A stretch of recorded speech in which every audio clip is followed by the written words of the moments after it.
नमस्कार विद्यार्थी मित्रांनो, मी अमोल दैपळे, मुंबई पोलीस। मित्रांनो, ज्या दिवसाची आपण खूप आतुरतेने वाट पाहत होतो, अक्षरशः तो दिवस आला। पोलीस भरतीचे फॉर्म सुरू झाले। त्यासाठी आपल्याला आतापर्यंत खूप वेळेस आता सुटणार आहेत, मग सुटणार आहेत, खरं आहे की खोटं आहे यावरती आपला बराच वेळ गेला। त्यात आपला अभ्यास झाला किंवा नाही झाला। काही मुलांना फक्त त्याचीच आस होती, काय म्हणायचे नाही होणार किंवा काय म्हणायचे होईल। जे होईल म्हणायचे, जे पॉझिटिव्ह होते 100% त्यांचा फायदा झाला। मी प्रत्येक वेळेस तुम्हाला तेच सांगत होतो, अचानक कधीही ऍड येऊ शकते, आपली तयारी असली पाहिजे। चला वेळ न घालवता आज मुद्द्यावरती बोलूया आपण। आता जागा आल्या, अचानक आल्या, पोरांना अगोदर खरं पटत नव्हतं आणि सगळ्यांची द्विधावस्था झाली। आता काय करायचं? प्रत्येक जिल्हा नुसत्या जागा बघतोय, अभ्यास त्याकडे दुर्लक्ष व्हायला लागलं आणि ते प्रेशर वाढलाय। म्हणजे जे आपल्यावरती बोधरेशन आहे ते जास्त यायला लागले। मग आता काय होईल? अचानक भरती आली, मग आता फॉर्म कुठे भरू? माझे इकडे डॉक्युमेंट नाहीत, माझ्याकडे हे नाही ते नाही, माझं गोळा जात नाही, माझं गणित विखे। इथून मागे जो वेळ होता त्यात त्या गोष्टी करायच्या होत्या, पण आपण त्या केल्या नाही। आपण फक्त वाट बघत बसलो। तर मित्रांनो, जे झालं ते सोडा, आता फॉर्म सुटलेत। आता योग्य जिल्हा निवडा। तुम्हाला कुठल्याही जिल्ह्यात फॉर्म भरायचा आहे, तो जिल्हा तुम्ही योग्य प्रकारे निवडा।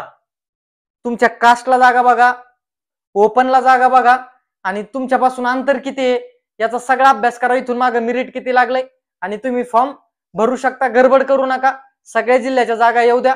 आपल्याला त्यांनी मुदत पण दिलेली आहे, 29 ऑक्टोबर ते 30 तारखेपर्यंत नोव्हेंबरच्या। काही प्रॉब्लेम नाही मित्रांनो, गडबडायचं नाही। जो पण वेळ भेटतोय त्यात आता ग्राउंड व्यवस्थित करा। मग लगेच 3 टाइम ग्राउंड चालू करू नका। आतापर्यंत जे तुमचं रेग्युलर चालू आहे, ज्यांनी चालू नाही केलं, आता काही असे पण असते ना आता तयारीला लागते मित्रांनो, आता जरी तयारी लागली तरी चांगलंच आहे। पण ज्यांनी अगोदर तयारी केली ते तुमच्यापेक्षा पुढे आहेत। फक्त आता व्यवस्थित द्या, ग्राउंडला व्यवस्थित नियोजन करा। जे भरतील द्यायचंय ते व्यवस्थित त्या प्रकारची इथे तयारी करून घ्या। ग्राउंड देताना, गोळा फेकताना, 1600 पळताना टायमिंग लावा, टायमिंग काढून रनिंग करा। नाहीतर इथून मागे आपण जे रनिंग करतोय ते चालूच आहे, पण आता टायमिंग प्रॉपर असला पाहिजे आणि गोळ्याचं पण ग्राउंड आखलेलं पाहिजे। या सर्व गोष्टी होतील। महत्वाची गोष्ट, फॉर्म भरण्यापूर्वी सगळे जे डॉक्युमेंट लागतात त्याचा व्हिडिओ आपण युट्यूबला टाकलेला आहे, त्याची वाटलंच तर डिस्क्रिप्शन मध्ये मी लिंक देतो, तो व्हिडिओ बघून घ्या। आणि डॉक्युमेंट नसतील तर 30 तारखेच्या आतमधले, 30 नोव्हेंबरच्या आतमधले सगळे डॉक्युमेंट आपल्याला काढून घ्यायचेत, कारण की त्याच्यानंतरचे चालणार नाहीत। 30 तारखेपर्यंत आपले डॉक्युमेंट चालतात आणि आपल्याला एकच फॉर्म भरता येणार आहे। या सर्व गोष्टी मित्रांनो गडबडून जाऊ नका आणि व्यवस्थित जिल्हा निवडा। त्यानंतरून ग्राउंडची तयारी करा आणि अभ्यासाकडे दुर्लक्ष होऊ देऊ नका। कारण की आता जो पण वेळ भेटतोय आपल्याला, भेटणार आहे, 1-2 महिने आरामात भेटतात मित्रांनो। 1 महिन्यात आता फॉर्म भरण्यात गेला, पुढचे 1 महिना असं भेटतोय। त्यामुळे हे जो वेळ भेटतोय त्याच्यात प्रॉपर तयारी करा। दररोज एक क्वेश्चन पेपर टाइम लावून सोडवा।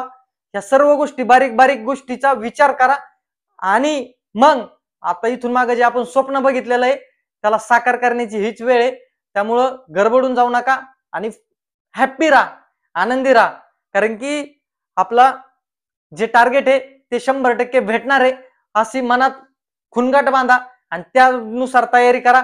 आणि आणखीन तुमचे काही प्रश्न असतील तर तुम्ही कमेंट मध्ये नक्की विचारा आणि अभ्यासाकडे पण दुर्लक्ष होऊ देऊ नका। एवढंच सांगतोय। व्हिडिओ आवडला असेल तर लाईक करा, मित्रांना पण शेअर करा। चला तर थांबूया। जय हिंद, जय महाराष्ट्र।